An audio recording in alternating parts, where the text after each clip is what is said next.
right, good evening, everybody. Welcome to the Tuesday, December 3rd City Council meeting. We are streaming live on City Madison YouTube channel, and we are also archiving the meeting there for future viewing. Like all of our meetings, we'll begin by standing and inviting you to recite the Lord's Prayer with us, followed by the Pledge of Allegiance, and then the meeting. Father, who art in heaven, hallowed be thy name. Thy kingdom come, thy will be done, on earth as it is in heaven. Give us this day our daily bread, and forgive us our trespasses, as we forgive those who trespass against us. And lead us not into temptation, but deliver us from evil. For thine is the kingdom, and the power, and the glory, forever. Amen. Pledge allegiance to the flag of the United States of America, and to the republic for which it stands, one nation, under God, indivisible, with liberty and justice for all. Thank you, everyone. Clerk, may we have a roll call, please? Sure. Patrick Tevenow. Here. Charlie Krebs. Here. Lucy DeTillo. Here. Josh Schaefer. Here. Joel Storm. Here. Jim Bartlett. Here. And Josh Wilbur. Here. Thank you. Council, have you had an opportunity to review the minutes from Tuesday, November the 19th, and so we'll entertain a motion to approve minutes. I move that we accept the minutes as presented.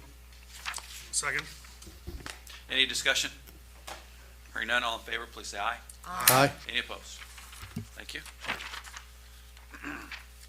Move straight into resolutions and bills. Joe.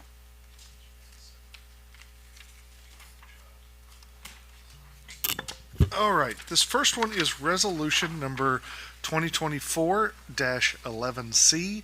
And it's a resolution of the Common Council of the City of Madison, Indiana, transferring certain funds.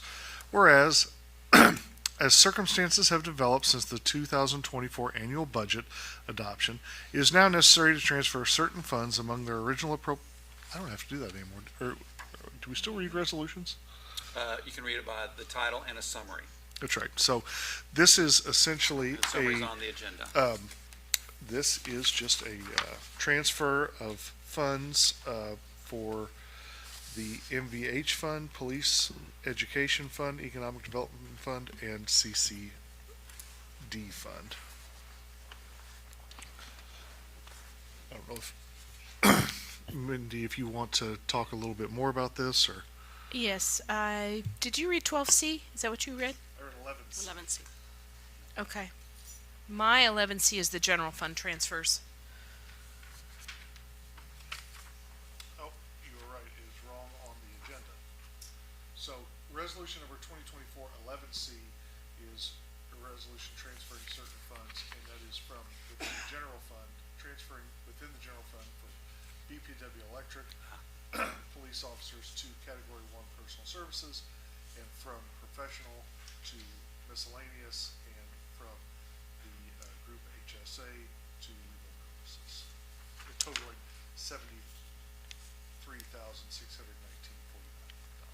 Thank you. Yes, Council, as I mentioned in my note before, these are $73,000 total that were put in categories throughout the budget that ended up needing to be, we had leftover funds in those categories, but they needed to be spent in other categories. So $73,000 out of our $8 million general fund budget is what we're asking to move around. And the majority of this is related to long-term staff who have left employment, and we have payouts for vacation time and things like that. Do we have a motion to approve and a second so we can get it out there for discussion? I move that we approve resolution 2024-11C. I'll second. Are there any questions or comments from the council on 2024-11C? Yeah, do the appropriations of this budget reconcile all the differences we have year to date, or are we still going to find any potential negative balances after that? So this is what we do at the end of every year, is the year up cleanup of where we actually needed the funds to be. So this is the first step This will clean up general fund. The next one will take care of fund to fund that I need your approval to do. And then Shirley has your, the old reconciliations, the bank recs that weren't done. That was a huge part of it. So those three items tonight, the only thing we should have left to do at the last meeting is any incidental, bills are still getting paid. We have one more round of bills to pay. So if something trips negative into that, I might have to come back to you at the next meeting, but it shouldn't be very much. Okay, thanks. Anything else? Okay. Anything from the audience? Seeing none and hearing none, we'll have a roll call vote. Patrick Chevanow, Yes. Carla Krebs, Yes? Lucy DeTillo, Yes. Josh Schaefer, Yes. Joel Storm, Yes. Jim Bartlett, Yes. Josh Wilbur. Yes. Thank you, council. The next one is resolution number 2024-12C, a resolution of the Common Council of the City of Madison, Indiana, transferring certain funds. And I believe this one is, as I stated before, the first one's from PPD, Historic Preservation, Police Continuing Education, Economic Development, and CCD Security Surveillance, to MVH Full-Time Labor, Police Continuing Education Equipment, Economic Development Non-Reverting Economic Impact Fund, and CCD Flowers, Mulch, etc. And this is totaling and transferring $33,698.35.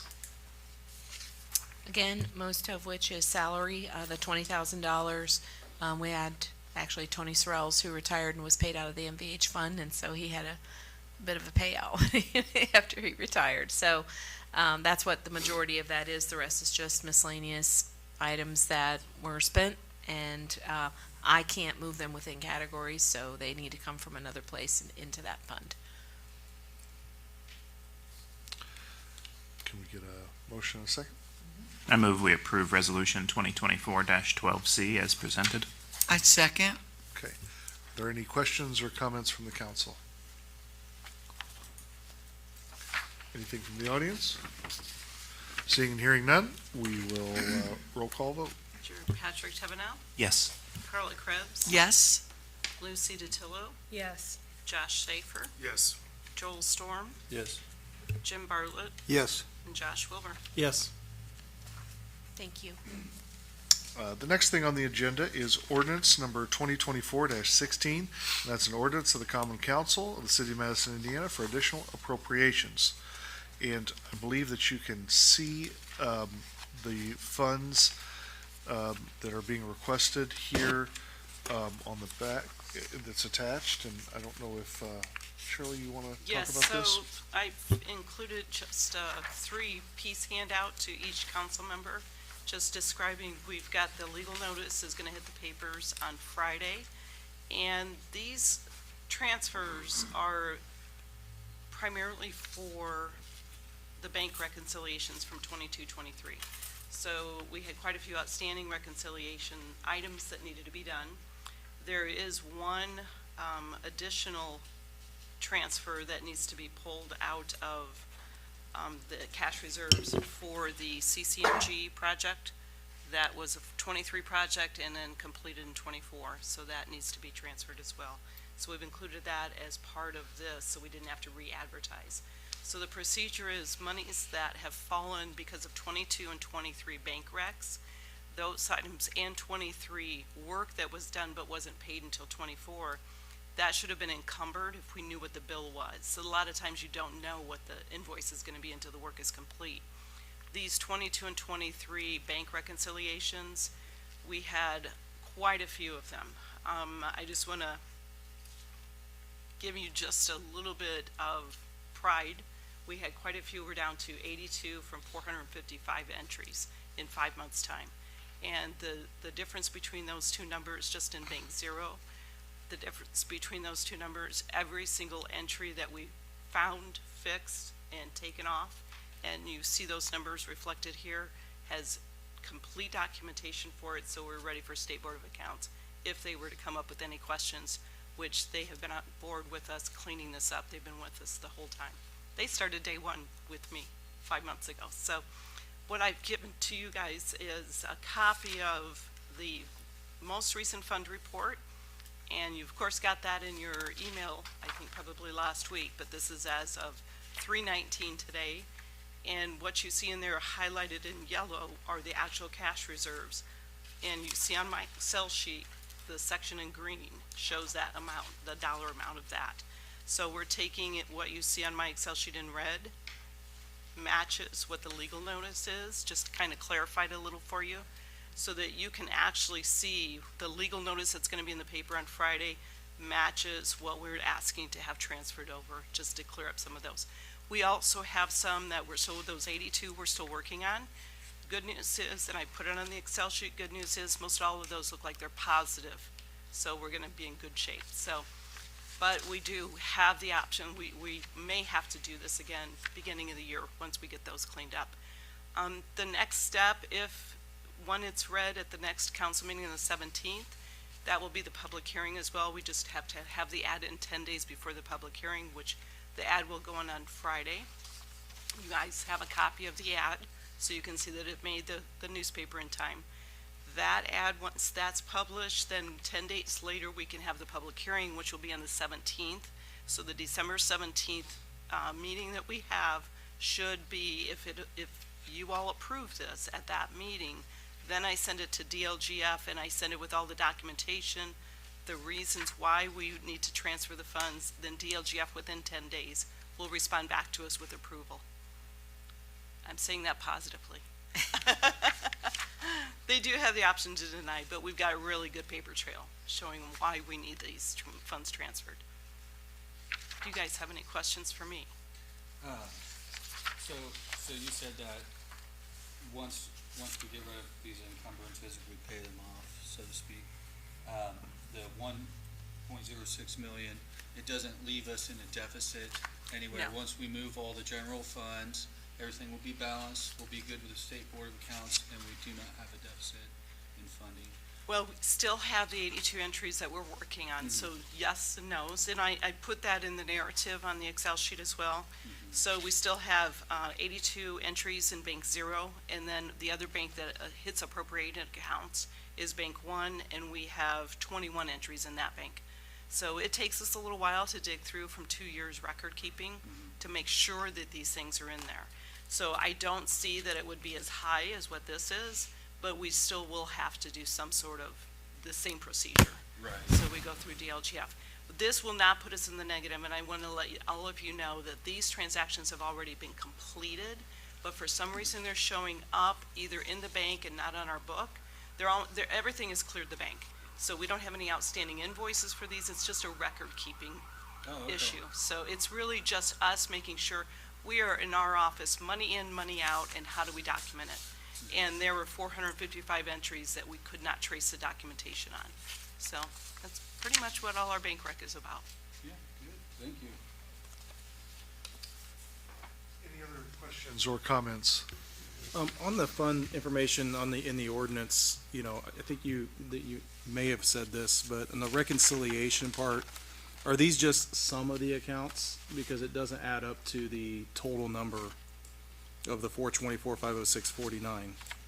So that 200,000 is an additional amount we talked about for the CCMG project. That's up at the top, right? That's the general fund at the top, but if you go to the bottom, the 1101 general fund, prior year's bank reconciliation. Which page are you looking at, Josh? So I'm looking at the very first, I guess. The fund report. Fund report, yep. Oh, no, the you're fund. looking at the ordinance? Yeah, I'm looking at the Okay. ordinance, yep. Okay, please ask the question again, I'm sorry. Okay, on that, you have the fund information for 1101 general fund prior year's bank reconciliation. Yes. Are those just some of the accounts? Because are there a lot more? This is part of what you were talking about? This is what this ordinance is gonna cover. And then we will have more, and it'll be a fresh new ordinance, it'll be a fresh new documentation for you. So this is just what we can account for at this moment in time. So those right there don't account for, obviously, the 424 total at the bottom. Yes, those do account for the 424. The 420, well, they count for 224,000. I think what Josh is saying, it doesn't add up to 424. That's So what I'm yeah, saying. if you look at the top, if you look at the top, Yeah. Yeah, at the top, yes. yeah, at the top, that is the information that was actually published. So the bottom is a breakdown of what was just the bank reconciliation. I So that wanted. 200,000 that you see at the top, if you look at your page again, Yes. that plus the 224,370.49, that, those two combined make up that 424,506. Does that help? Yes, that helps a Okay. lot. Yeah, and that, yeah, that 200,000 is the CCMG Okay. project. Excellent. And Thank you. on that, I would add that, so we're pulling in the prior appropriated funds for the infrastructure projects because I have to do final payout and I will have to return money to NDOT for, we pulled Craigmont out of that job, so I have to pay them back their funds for that. And if it's not used, I don't know what the final bill's gonna be at this moment. If it's not used, it will revert right back to where it came from.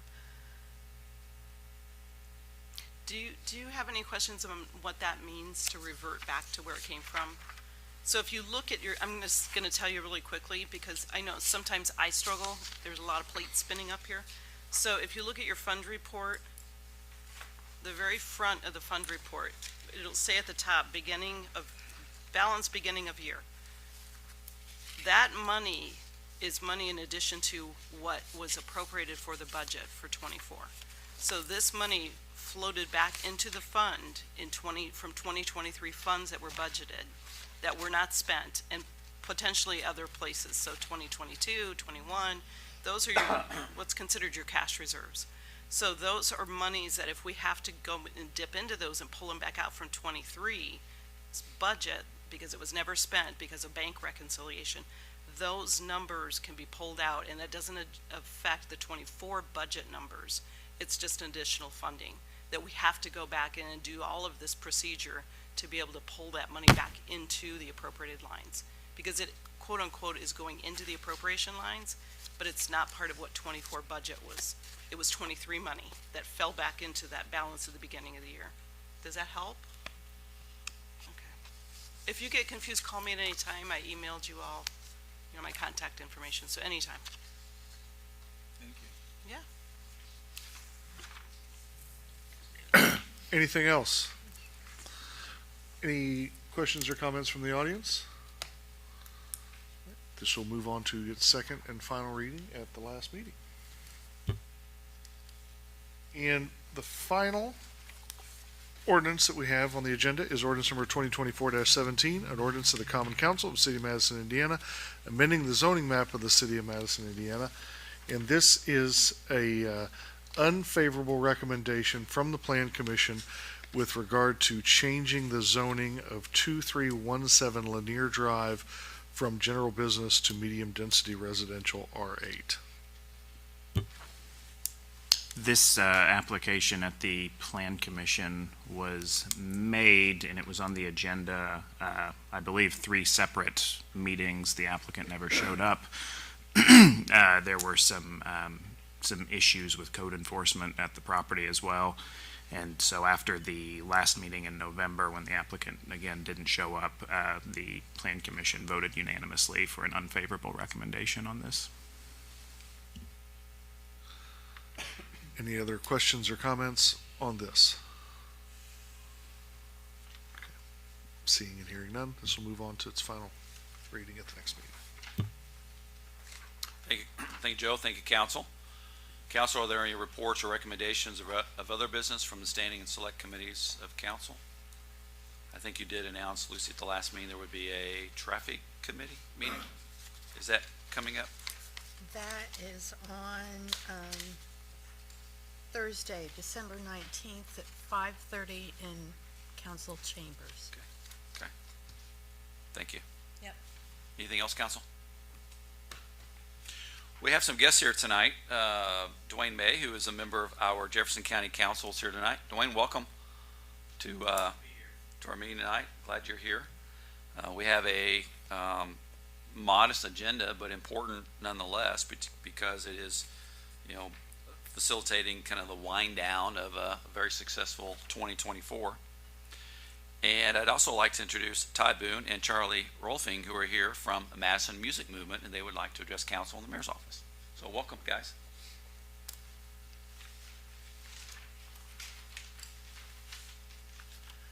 Tis the Christmas season. You come bearing gifts, it looks like. We bring gifts. We like it. First off, I'm Todd Boone, this is Charlie. We're with the Madison Music Movement. I'd like to first congratulate the city and thank you. Todd, hit your button again. There you go. I'm Todd Boone, this is Charlie Roffling. We're here with the Madison Music Movement. We'd like a few minutes of your time. First thing I'd like to do is start off and say congratulations to the city of Madison and this group. I know it is a village, but congratulations on the chamber and the Main Street. The accolades continue to come. And we've got a little bit, a smaller one to add to it, so we'd like to present it to the city today. But with that, I ask if maybe we could get a few minutes to kind of give some background on M3, Madison Music Movement, and kind of what we brought today for you guys. Is that okay? Please do. First off, Madison Music Movement, we are a 501c3. We're a nonprofit. We were formed in 2020. Charlie and I were one of the original board members. We have multiple members and volunteers that help us throughout the year. In our mission, it was very simple. I just kind of like to maybe share some background on what M3 is about and then how that relates to the city of Madison. Our ultimate goal, very simply, is to foster prosperity and drive positive growth within the city of Madison. That's it. Our strategy is to enhance the exceptional quality of life in our community by highlighting one of our unique strengths in our emergent identity as a vibrant music city. And our goal as a brand is to position Madison, Indiana as Indiana's music city. We are, as an organization, we have really three pillars. Charlie was very instrumental in helping us condense this, but the three are this. We want to do a comprehensive local music marketing.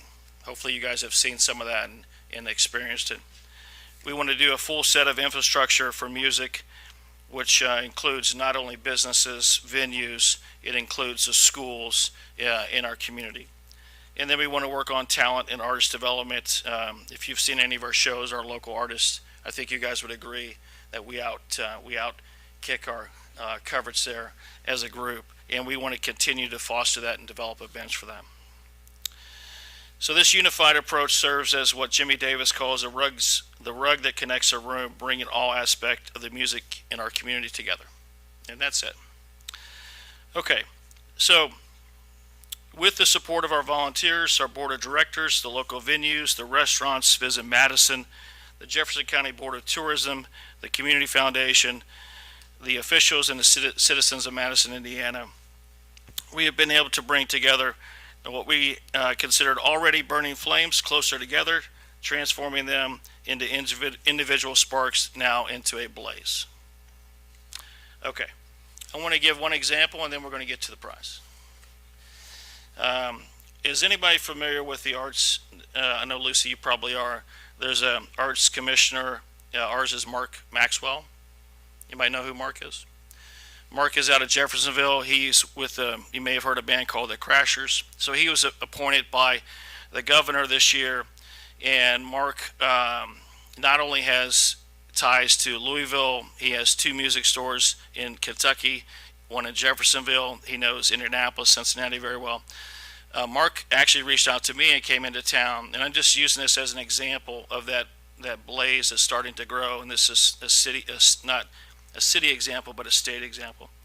So Mark came in, we went to lunch, and the first thing he asked is, he goes, man, you guys are making some noise, you know, what's going on? And so now he is signed by the governor. He has got, Clark, Floyd, Jefferson, Scott, Crawford, Harrison, and Washington counties, and obviously Jefferson. So he represents them for the arts, which includes music. And so they had, all the commissioners were up at the State House, and they went around the room, so they're all newly appointed. And Mark left there, and he commented to Charlie and I, and he said, we went around the room, and everybody talked about what are they seeing in the state that's creating a buzz and is bringing tourists to the state. And Mark's comment was, I'm going to quote it here, He said, "There's nothing in the state right now that I believe is making a bigger or faster impact in Indiana for what Madison is doing with music." And he said, he went around the room and he said, "That's the biggest impact in the state in what we're doing to music, not just Madison." Okay. So that's what caught Mark Maxwell. We're starting to continue to hear lots of accolades about the buzz. We're not Nashville, Tennessee. We're not Asheville, North Carolina. We're not Austin, Texas. We're Madison, Indiana. Thank goodness. But we are Indiana's Music City. So on behalf, and Charlie, this is where you get to. Yes, I do. On behalf of the Madison Music Movement, through the United States Patent and Trademark Office, registration number 7,400,206,922, dated June 25th, 2024. Signed by Director Catherine Vidal. We are here to present the trademark to the City of Madison of Indiana's Music City. Trademarked by the federal government. Awesome.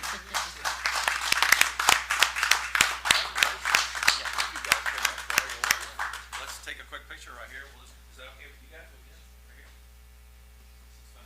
Cheers. Thank you.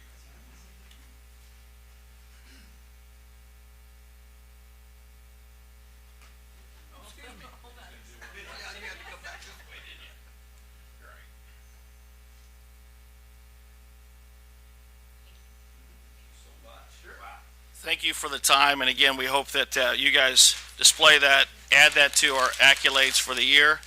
And again, thank you guys for all the support, and we hope to see you out supporting the venues. Have a good day. Before you go, I want to thank you guys, and I remember being at a meeting at Richwood. It might have been in 2020, kind of one in the early formations of Madison Music Movement, and I remember specifically you gave a excellent presentation on the branding and the importance of branding, and I think that that, as well as all those people who are in the room, Charlie and others, and also the connection with the city, the connection with the community, and the level of community engagement that Madison has in moving it forward in so many ways. And then also, the consolidation, what I believe, of all of our tourism partners, the Board of Tourism, VMI, Madison Main Street, City of Madison, Jefferson County, Hanover College. This stuff doesn't happen by accident, and it's very methodical with a vision. And when you're executing a vision and you have a plan, what you're going to get are the outcomes that we desire, which is growth in tourism, building out the infrastructure, branding Madison, putting Madison on the map. And you combine that with everything else that we're doing, it is fostering an identity of Madison that is way beyond the city of Madison's borders. And that's why we talk a lot about Madison being literally the original gateway to Indiana, the Indiana territory. We've been here longer than Indiana has been, and we'll continue to be, that welcoming signal of what you're about to experience when you come to Madison and experience in the state of Indiana. And so that's what we're selling, is this quality of life, where we're building this experience that is better than all the places that you mentioned. Better, and I've been to all those places. And They're great, but they're not Madison. People to come because of that, right? They want to move here. It's funny, Charlie knows this story. So Bloomington started to average. We weren't really necessarily looking to go after the trademark, and then Bloomington started coming after. Hey, we're better at music than Madison. They were using a phrase, an Indiana Music City. Yeah, so we're like, wait a minute. And so we aggressively went after it, and we didn't think we'd get it, and in the end, too, it's debatable. They could come in and say, well, we're Indiana's Music City. Well, not according to the U.S. Patent and Trademark, Commission. We are so. Walking the walk is also really important, which means we have to continue making the investments to build that brand, and it takes a lot of people and a lot of capital from those who are willing to invest. And so thank you both for your willingness to invest time and talent and money to continue to put Madison on the map. This is fantastic. We'll proudly hang it here in City Hall. Congratulations. Thank you. Thank you very much, guys.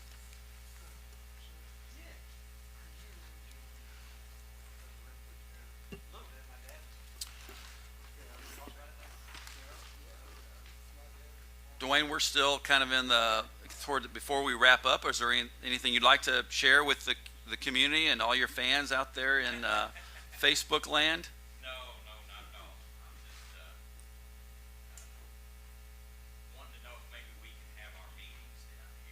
Of course. Yes. We could do that. What we need to do is have a joint meeting. That would be very interesting, is have a joint meeting with, Certainly need to do more together next year going forward. I would strongly be in favor of that, and I'd like for us commissioners and the town to all be closer together and do things together and build a better, maybe a better rapport reputation, because we have Yeah. to work together, there's no doubt about it. we do, and there are many, many partnerships between the city, the town of Hanover, the other communities surrounding Madison and Jefferson County.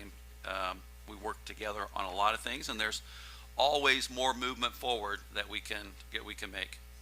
Thank you all for being here tonight. Are there any other public comments? Anybody else who would like to address City Council and the Mayor's office? Now would be the time to come to the podium and provide your name and address and your remarks, please.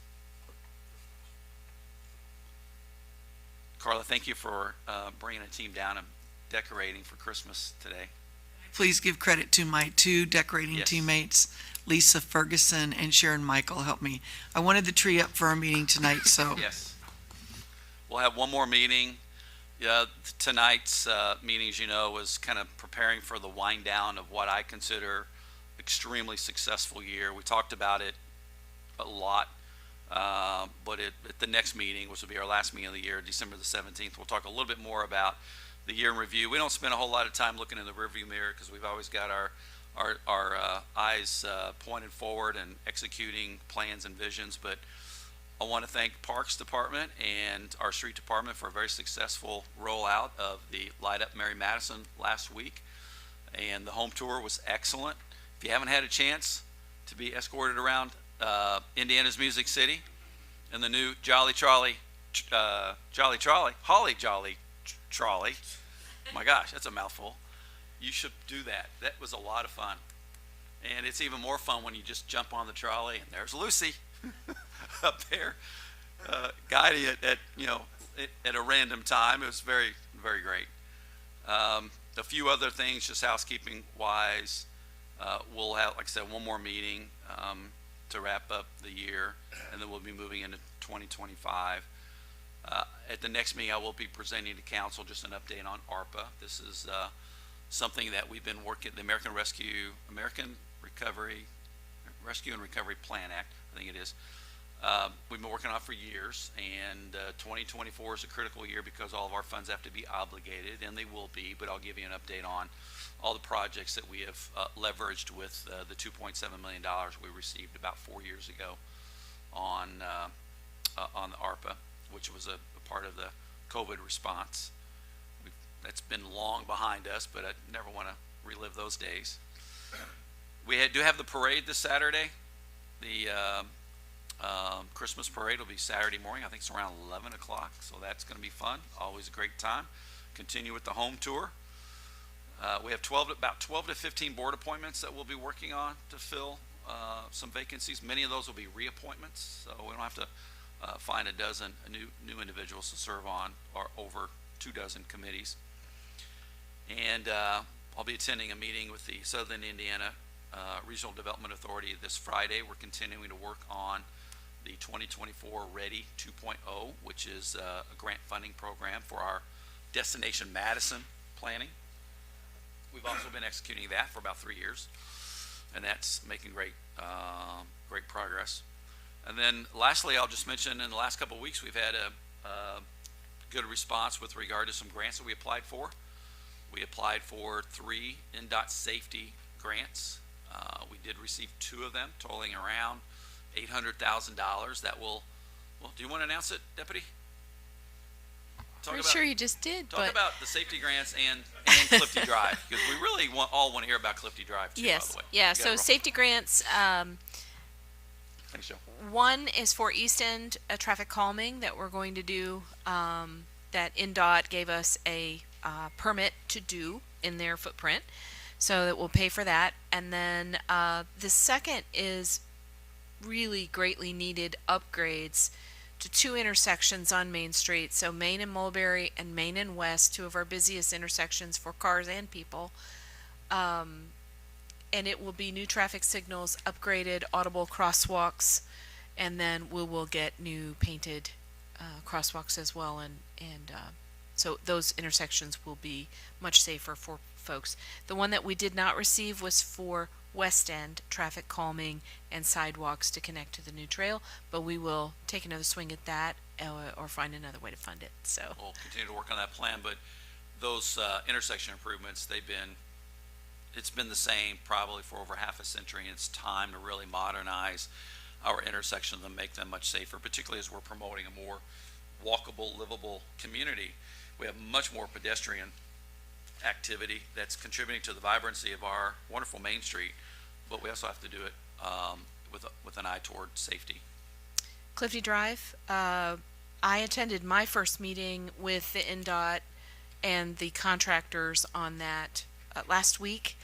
Nicole Shell's the ERC on that project, and she's out on leave, so I'm temporary ERC, so I went to sort of get caught up. They are, I believe, done for the season. They were going to finish the sidewalk that they had framed out. I'm not sure they even got that done before it turned really cold. They may come back and finish that if it warms up a little bit. And then they've opened all the lanes back up, but they won't be back until mid to late March to finish that up, and they are anticipating that they'll be done in October of 2024. So, I think So I what'd you said say? What was the last part? You mean 2025? 2025. Okay. Yes, that is what I meant. Thank you for knowing what I meant. And I think that is the main update on Clifty that you probably are interested in. Okay, before I make my last announcement, Clerk Treasurer Shirley has one. Yes, so I just wanted to point out I left books for whoever had a book upstairs before we updated the books, so you should have every new ordinance that was in the office when I took over. We did send off the updated codification for the to be recodified again. So from you should be up to date to 23, and then from 23 all the way through today. We will update that again, send you new paperwork. There are a couple people, so I think Josh Schaefer, you've got yours at home. Lucy DeTillo, you've got yours at home. I don't think you've got one, Joel, so I have an extra book here, so you get to have a book. But if you two will bring your books in, Tammy has got the paperwork to update your books as well. So if you guys have any questions on that, but again, it is up to date up to end of 23 roughly, and we're going to update it again with current information. Some exciting reading, particularly as to who's responsible to keep the council chambers warm by fire. That's still in the ordinances, but very exciting stuff. We're still working. Hey, we love our 19th century community, and some of our stuff is still 19th century. Anything else, Shirley? I'll wrap up by saying, a lot of what we do starts with a vision, then it's distilled down into a lot of consensus building and planning. Then the investment follows, and then the outcome. So I'm happy to report that after almost 5 years, one of the programs that's near and dear to my heart that I've really wanted to implement in partnership with Jefferson County has been the JCAP program. This is the chemical addiction program inside the new Jefferson County Jail. We started talking about this in 2019. We essentially agreed to a program in 2020. The jail was completed at the end of last year, which is now making the upfront capital investment for the facility possible. And now you saw an announcement, I think earlier today, we received a $750,000 grant from Bethany Legacy Foundation. That, combined with the city and Jefferson County's co-contribution from our opioid settlement funds, will give us nearly $1 million to facilitate a 3-year pilot program in the new Jefferson County Justice Center to bring the jail chemical addiction program, as well as other services in partnership with the Jefferson County Court Services programs. Jason Cranny is the director there. But that's something we've been working on for a really long time. Now we're to the starting line, which is now that we can get the program implemented at the new jail and work toward helping change the lives of those who have a substance use disorder and help them with their recovery. And the program we're implementing is proven to be the best program for long-term sustainable recovery. and it's gonna take a lot of work. Sheriff Flint's been very supportive, so have the commissioners, and we're so grateful for the Bethany Legacy Foundation's belief that this program will make a difference too, by making a huge investment in the lives of those who are going to benefit from the program. So I want to thank everybody involved in that. And as I mentioned, our next meeting will be Tuesday, December 17th. I'll turn the floor over to council. I move we adjourn the meeting. I'll second. Any discussion? All in favor, please say aye. Aye. Any opposed? Thank you to all of our guests for being here tonight too.